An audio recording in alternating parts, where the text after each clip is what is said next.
আমি মিছে কথা কইছি না ঠাকমা, আমি মিছে কথা কইছি না। বিশ্বাস করো, বিশ্বাস করো। আমি ঘরের ভেতরে সেজে গুজে বসেছিল। বৌদিদিরা দৌড় দিয়ে গেল। তারপর হঠাৎ হঠাৎ হঠাৎ হঠাৎ সেই মেয়ে মানুষটা চলে এলো, যাকে আমি স্বপ্নতে দেখছিলাম। কোথা দিয়ে যে এলো আমি যে কিছুই বুঝতে পারছি না। তারপর मधुर मूरति मनोहर अति तु मम परमरता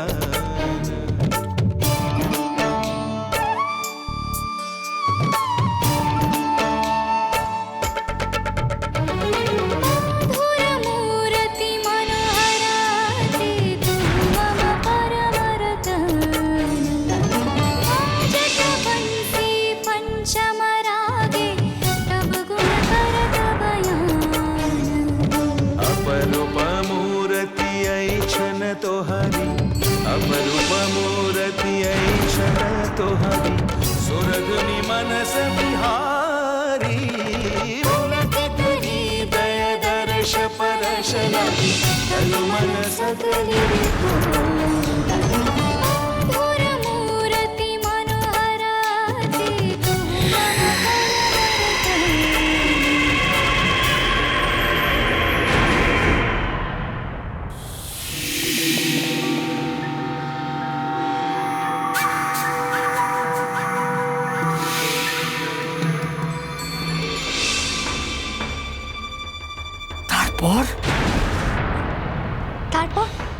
তারপর সেই মেয়ে মানুষটাও এলো, যে জল থেকে উঠে এসেছিল।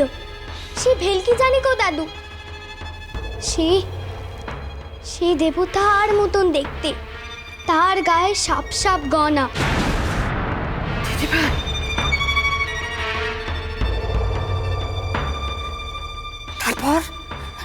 তারপর দিদি ভাই, তারপর কি হলো?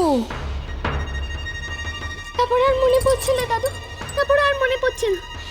সবাই বলছে আমি নাকি নাচুনি দাদু, আমি নাকি নাচ করি, আমি নাকি নদী পাড়ে নাচ করি দাদু, আমি নাকি নদী পাড়ে নাচ করি দাদু।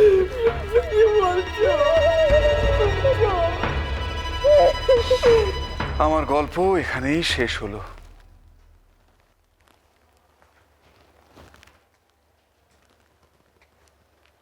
কি ভাবছো লক্ষিন্দর?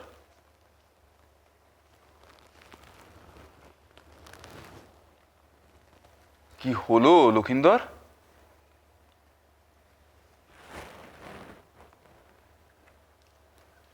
বেহুলা নাচলো বলে সকলে মিলে ওকে শাস্তি দিলে? দিলে তো। শুধু কি বেহুলাকে, বেহুলার গোটা পরিবারকেও। কেন গুরুমশাই, ওরা কি কখনো ভোলা মহেশ্বরী নাচ দেখেনি?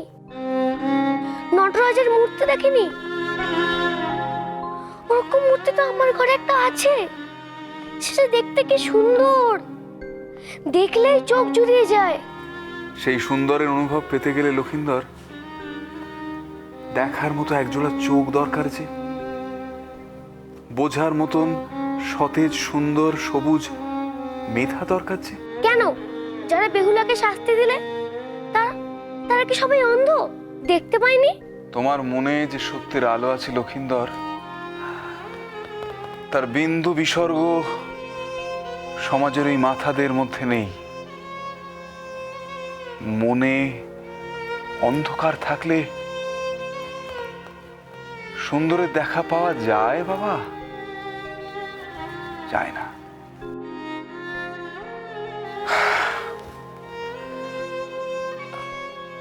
সূর্যি ডুবে গেছে লকাই, আঁধার নেমে গেছে যে, তুই বুঝি আরো পড়বি?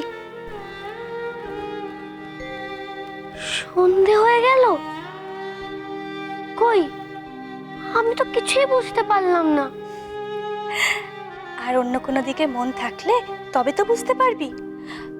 নে এখন চল, দুটি মুখে দিতে হবে তো নাকি? তুমি বাতি রেখে চলে যাও বৌদিমা, আমি এই আসছি। বেশ।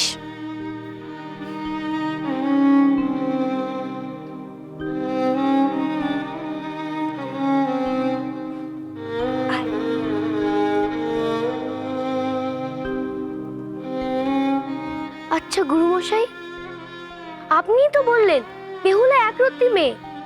আচ্ছা, ওইটুকু মেয়ে যদি কখনো খুশিতে নেচে ওঠে তাহলে একে মন্দ মেয়ে হয়ে যায়? এই যে অন্যায়। যদি সত্যই অন্যায় বোঝো তাহলে সেই অন্যায় আর হতে দিও না লক্ষিন্দর। আমি আমি কি করে অন্যায়কে আটকাবো গুরুমশাই? কি করে? কেন এমন দিন দেখালে প্রভু?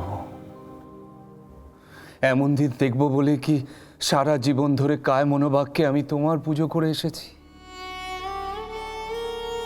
ওরা বলে গেলেন চাঁদ বেনে থাকলে নাকি আমাদের নিস্তার ছিল না,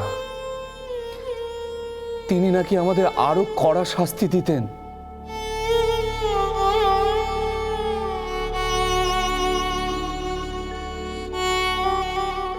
তিনি আমাদের আরো কড়া শাস্তি দিতেন।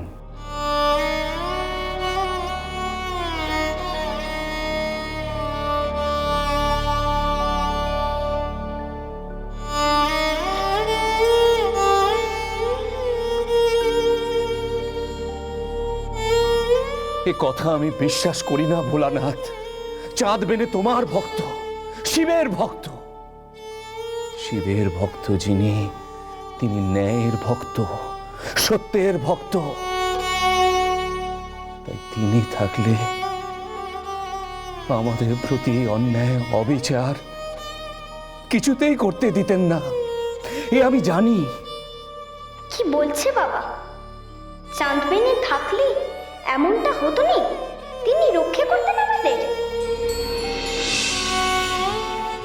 শুনেছিলাম চাঁদ বেনে দেশে ফেরা না অবধি তার বেটা লক্ষিন্দর হবে আমাদের বণিক মণ্ডলীর নেতা, আমাদের দণ্ডমুণ্ডের কর্তা। তার আর কত দেরি প্রভু, কত দেরি? ন্যায়নিষ্ঠ বাপের বেটাও নিশ্চয়ই ন্যায়নিষ্ঠ হবে। সেই হয়তো বুঝবে আমার যন্ত্রণা, সেই হয়তো ঘোচাবে আমার বেহুলার কলঙ্ক।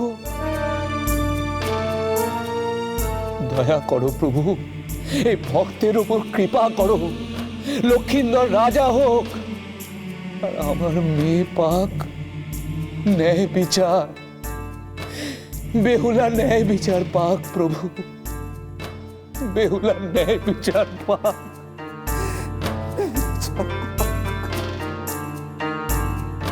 লক্ষিন্দর সে রাজা হবে? আমার আমার কলঙ্ক ঘোচাবে?